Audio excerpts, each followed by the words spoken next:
Hey guys, welcome back to my channel. So today's video is going to be something super interesting and something that I get asked quite a bit about with regards to homes in Egypt, and a lot of people want to me to take a tour and talk about my apartment and everything and show my apartment. So what I'm going to do today is actually something where I'm actually going to talk about the differences between an American home and an Egyptian home and things that you're going to find that are different inside of your home, and then I'm going to insert videos and clips of parts of my house that connect to what I'm talking about. Alright, so the first thing that I want to talk about is the flooring. The flooring in most Egyptian homes is either going to be ceramic tile, marble, or HDF flooring, which is fake hardwood. There's also people who put real hardwood in their floor, but that's becoming less and less common with the cost of doing it and everything. My parents originally, when they were living here, now they're not living here anymore, but when they were living here, they put hardwood floor inside the entire house, and what they found was that it got scratched easily and it was just very expensive compared to HDF flooring. So you're going to find that most homes, simply because of how hard it is to keep carpets clean, are going to be hardwood, ceramic, or marble. And you'll find that people put a lot of like rugs and carpet, like floor mats inside of their home, not carpet. I only know of one person who has carpeting, and they have it in the upstairs part of their house. But even they were telling me it's exceptionally hard to keep clean, because obviously Cairo is in the middle of a desert, and the higher up you are, the more dust there is. So it just gets dirty and you have to clean it more often. So you're going to find that most homes have ceramic tile, HDF wood flooring, or marble. The next thing is living rooms. So when you buy an apartment, most Egyptians have a separate room that's actually their living space. This is usually a small room or section of the house where they put your everyday furniture, the furniture you don't mind getting messed up, and the TV. And this is where, the messy living room, where you don't mind what happens to that.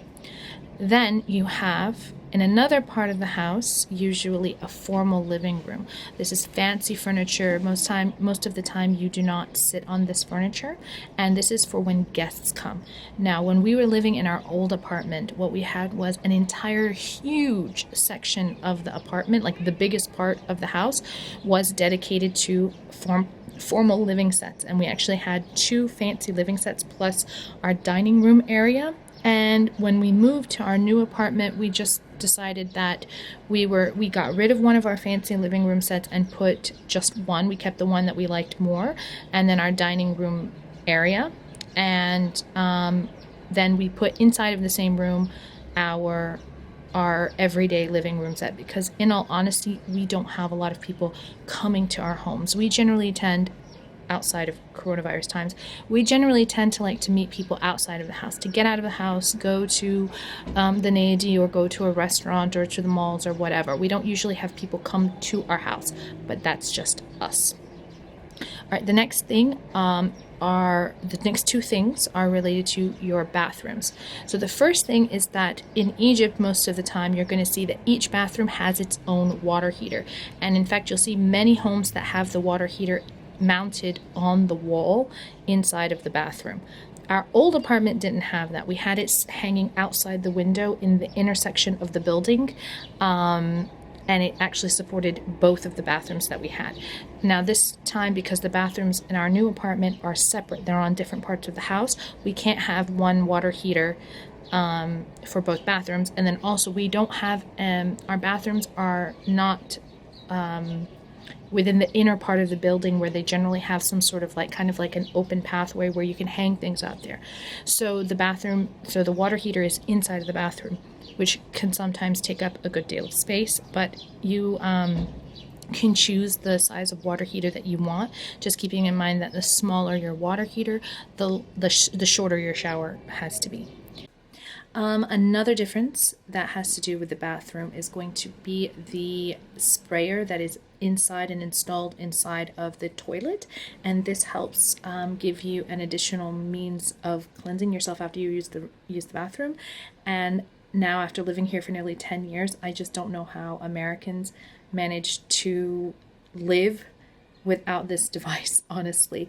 And now you can purchase them and install them in your bathrooms in the United States now as well, because it is just so much cleaner, honestly.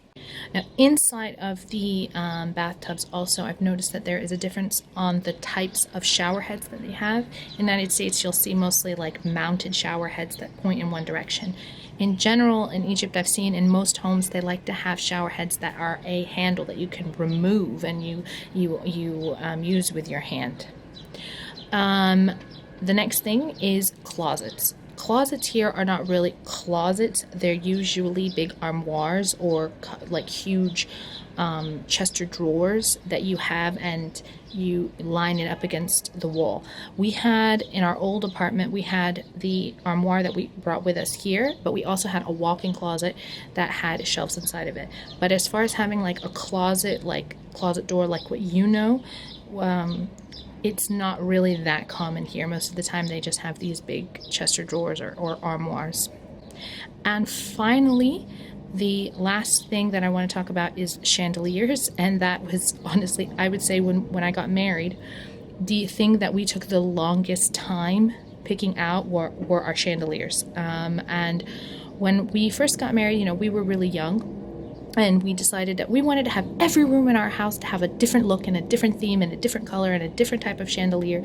And as we got older and our tastes changed and our tastes become a little bit more conservative, a little bit simpler, we realized, that moving forward, we don't want to do that anymore, and we would like to have kind of more like a single theme moving throughout the house. But what you'll see is that most people, when you go in, will have these elaborate big chandeliers inside of their homes, and that's the chandelier that you saw was the one that we have most commonly throughout our home. And they're beautiful in crystal and silver and all of that. And you have no shortage of different types of chandeliers that you'll find in different homes. Classic looks, modern, more kind of, you might have more artistic, you have lots of chandeliers for children, and all of that. So those are the major differences for most of the homes. Oh, and there's one more thing. Sorry, I almost forgot. And this is the washing machines. So usually in most homes that you see, you have your washing machine inside of a laundry room. Usually you have either a closet or an actual specific room where you put your washing machine. Some people put theirs in their basement, or some people put them in their garage.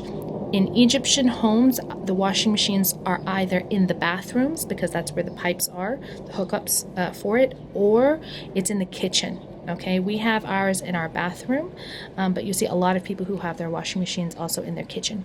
It just actually depends on where your water pipes are for your home, inside of the apartment you have. And obviously a lot of people change, and you can move your water pipes. And I have a friend of mine who actually created a laundry room. At one point, my mom, when she lived in Egypt before she moved back to the States, she had a laundry room, and she had them put the pipes in specifically so that she could put her washing machine inside of her room, inside of her laundry room. Okay, so as I was editing, it hit me that there were two more things that I wanted to mention that I forgot to mention before. One of them is bathroom and kitchen tiling. You will notice that in Egyptian homes, they tile the floors and the walls of the bathrooms and the kitchens from bottom to top. And that's simply because it is easier to clean. So they just kind of wet everything, throw some soap on it, maybe wash it down, and then just spray the walls using the shower handles or whatever, and then just squeegee it into the drain, because the bathrooms and the kitchens have drains in them as well. And it's just a much more, efficient and faster way of cleaning. The second thing that I wanted to bring up that you will find in almost all Egyptian homes are heavy-duty decorative curtains with a blackout curtain behind it. Okay, so that was another thing that we took a really long time for, a really long time to choose and pick, and that was the material and everything that we were going to have for our curtains. Now, moving forward now, I realized that I actually really don't really like curtains all of that much, but that's just because in Egypt it is a nighttime society. Like, a lot of people spend most of their nights awake and their days asleep, and so they like to have those blackout curtains so that they can sleep during the day. They also like to have blackout curtains so that at night you can't see into the windows from the street as well. So it's something that you're going to see in a lot of households.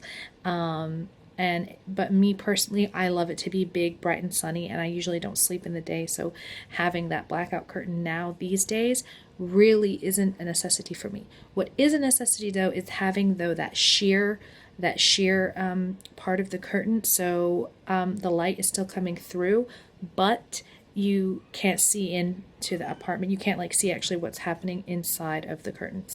So I hope that this was an interesting video for you. I know it's super short and quick, but I hope it was interesting and let you see a little bit more about what a typical home, and I'm saying typical home, not something that is from someone who is ultra super wealthy, because you guys, a lot of you are under the misconception that I am super wealthy and I have a lot of money and all of that. We're just a normal, average, middle-class family living a normal, average, middle-class life. So please don't think that we're living like extravagantly or whatever. I get a lot of comments below insert some of my videos saying, you know, you guys just, you know, you're not representing most of the people. I can tell you we are. We are not from the ultra elite wealthy people. Are we better off than a lot? Yes, alhamdulillah, we are better off than a lot, and we're thankful for everything that we have, but we are not by any means ultra super wealthy. Thank you guys so much as always for watching. Please give this video a like and a subscribe. I have a lot of comments down below, people asking questions that I've actually addressed in other videos. So if you have a question, you know, maybe check out my other videos to see if they've been answered, because it's likely that they have. Also, thank you to those who've been reaching out to me through my Instagram. I love it when people reach out to me and ask questions. It's super fun to be meeting people from all over the world and who are moving to Egypt, and hearing about your experiences and you know, hearing about your plans for the future to move here. And I hope that you guys have an easy transition if you are coming here. So see you guys next time. Bye bye.